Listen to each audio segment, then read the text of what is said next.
we have a policy issue here, especially if we look at the two committees that are overseeing this bill.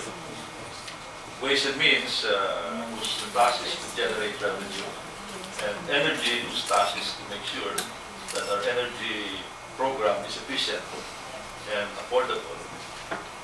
Now, the operative word that I see here in the explanatory note on House Bill 6207 is that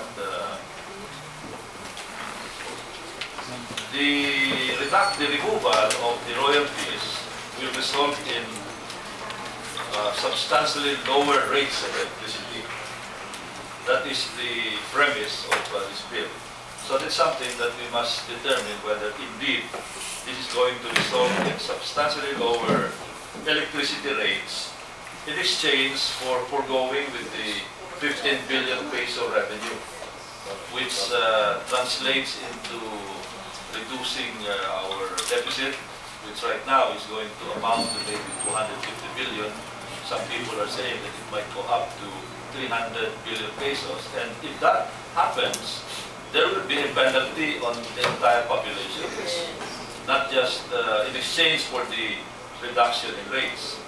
The other consideration, Mr. Chairman, is that if we remove the royalty tax, we will be reducing the cost of power generation, which is going to be a percentage of the total power cost when it goes to the household or to the industrial user, because from generation, it goes to transmission and it goes to the Meralco and the other distributors. So, by the time that it goes to the household, that reduction in royalty tax will be much less, because as you go on from one stage of power to another stage up to the household, it becomes a smaller component of the total cost of bringing that power to the household, to the user. The other consideration is that when we talk of hydro resources, for example, geothermal and natural gas, there will be an effect on the LGUs, because the LGUs, in my understanding, have a share of this royalty tax. This is something that it's already more academic with respect to the renewable sources of energy, because under the Renewable Energy Act, the share of government was reduced in the case of the term of 1.5% gross. In the case of other renewable sources of energy, the government share can reduce from 16 to 1% gross. yes, but still, it may look very small, but to a small LGU, that can still amount to maybe a few 100 million pesos. For future governor Mitra, that might mean he will have to construct less bridges and less roads in Palawan.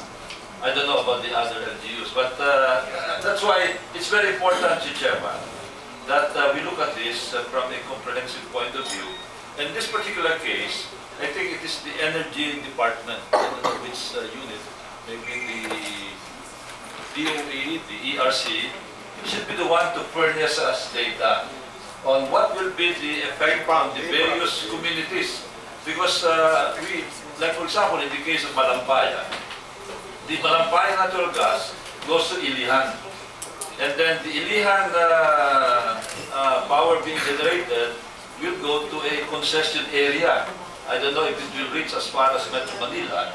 I don't know whether it will have an impact on Metro Manila. If it does, then what is the effect on Metro Manila?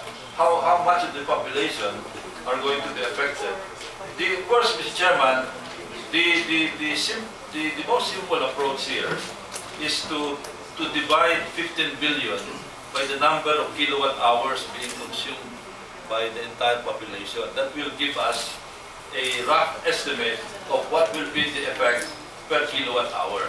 So do we have that? Assuming the 15 billion, assuming the 15 billion, yes, Mr. Chairman, with the permission of Governor Golez. Resource persons natin. Assuming the 15 billion is correct, because yes, that is where we are having this problem. that's why 15 billion right now, no? It could be more, it could be less. But right now, that is the figure being given to us by the Department of Finance. Can we divide the 15 billion by the number of kilowatt hours being consumed by the entire population? So that we will have the average effect. Hindi pa kasama yung Mamaya Cristina Falls dyan, hindi pa kasama yung Tiwi, yung the other renewable energy sources that we have. How many kilowatt hours are being consumed from the DOE by the entire Filipino population? Well, I think we'll ask but under the bills, under the proposed measures, the reduction from 60 to 3, that's reserve points. The reduction will not actually go to anybody. It will still go to government because it will be used by government to reduce electricity rates. Practically, there's no revenue loss.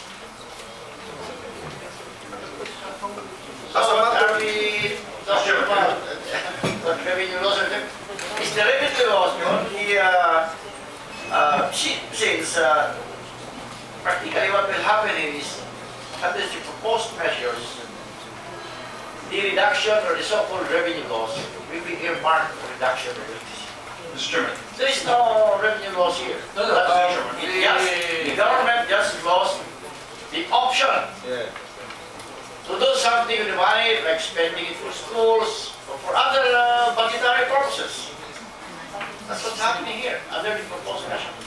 There's no revenue loss. Mr. Chair. Yes, Mr. Chair, I'll give way to Congressman first, then I'll say something because it's first time he wants to speak. Thank you, Mr. Chairman. Thank you, Mr. Chairman. I still have a question that has not been answered. I'm sorry. I'm yielding my time to I'm sorry. Gusto ko lang masagot nyo, no? Ito naman yung mga resource persons natin.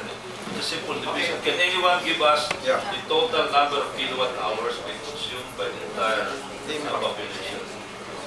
go ahead.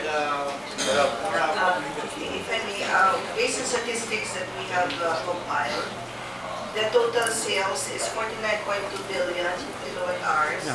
And if we divide that by the, well, assuming we use the 15 billion, it's about 30 centavos per kilowatt hour nationwide.